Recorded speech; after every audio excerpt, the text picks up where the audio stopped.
молчит. Я сейчас рассказываю, не записываю. А то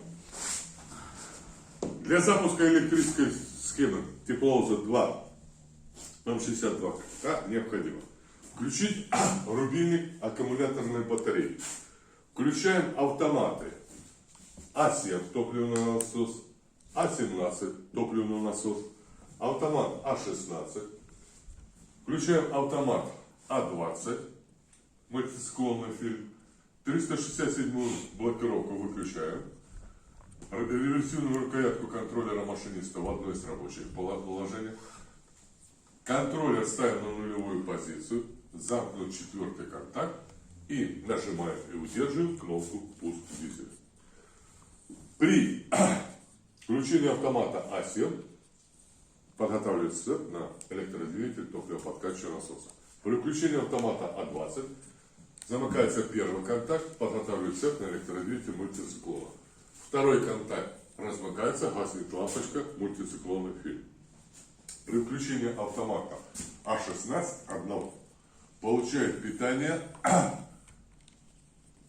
РО-18 при условии, что вода в расширительном бак полный и контакты датчика уровня воды замкнуты.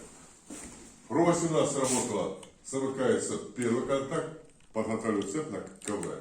Размыкается второй контакт, гаснет лампочка, уровень воды. При включении автомата А16 выключили блокировку, реверсивную рукоятку контроллера в одно из рабочих положений. Запитывается шинка контроллера, контроллер на нуле, замкнут 4, запитывается кнопка «Пуск дизеля».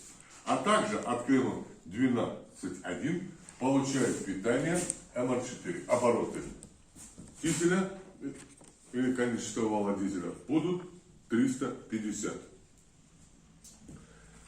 Дальше. При включении автомата А17 получает питание катушка КТН. КТН сработал, замыкается первый силовой и получает питание электродвигатель топливоподкачивающего насоса. Началась прокачка топлива. Второй силовой замыкается, получает питание БРН-шунтовая мотка и подготавливаются цепи на аппараты запуска. Блокировочный первый замыкается, подготавливает цепь на КМН. Второй размыкается в цепи катушка КМН. Исключает ручную прокачку масла при случайно включенном тумблере ручная прокачка масла. ПМ. Для продолжения запуска нажимаем и удерживаем кнопку «Пуск дизеля». При нажатии кнопки получает питание РВ1, пошел 60 секунды отсчет времени. А также получает питание КМН.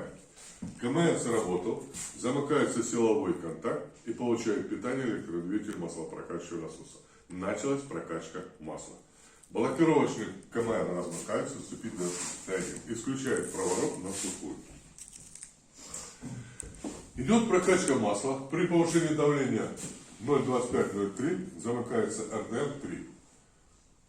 И при истечении 60 секунд замыкается РВ1 и получает питание катушка РУ-5. РУ-5 сработал реле.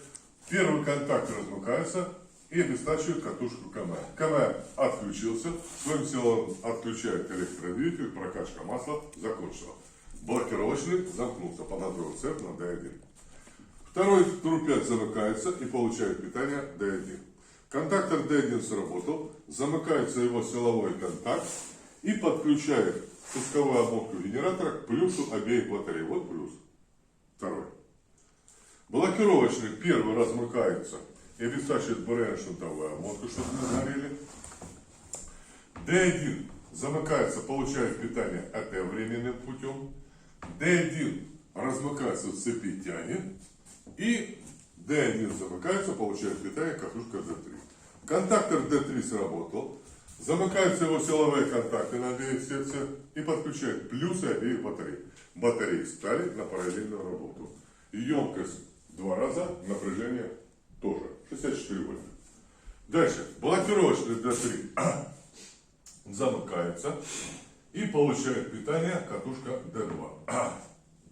D2 сработал, замыкается его силовой контакт и подключает плюс генератора к плюсу обеих батарей. Пошел проворот.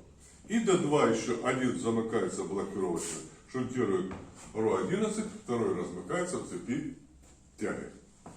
Дальше.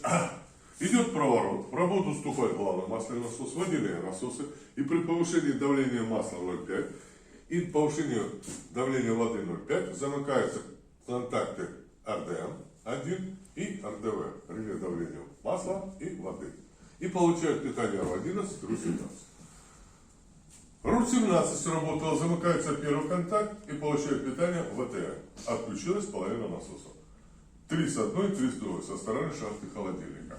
Второй контакт размыкает в цепи РВ4 и КНМ. Прокачка масла после остановки дизеля.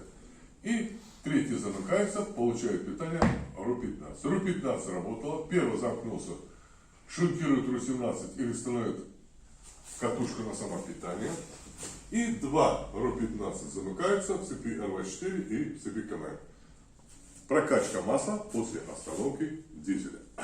РУ-11 сработала, замыкается первый контакт РУ-11 и АТ будет получать постоянным путем. Второй контакт размыкается в цепи Д1, но еще питание будет через Д2. Третий замыкается и получает питание РУ-15. Ой, РУ-5, РР5. Сердечно-индуктивного датчика зашел внутрь. И последний РУ-11 размыкается и теряет питание все аппараты запуска. После запуска под питанием электродвигатель топливоподкачивающего насоса, КТН, РТ, РУ-11, РУ-17, ВТН, РУ-15, МР4 и МР5.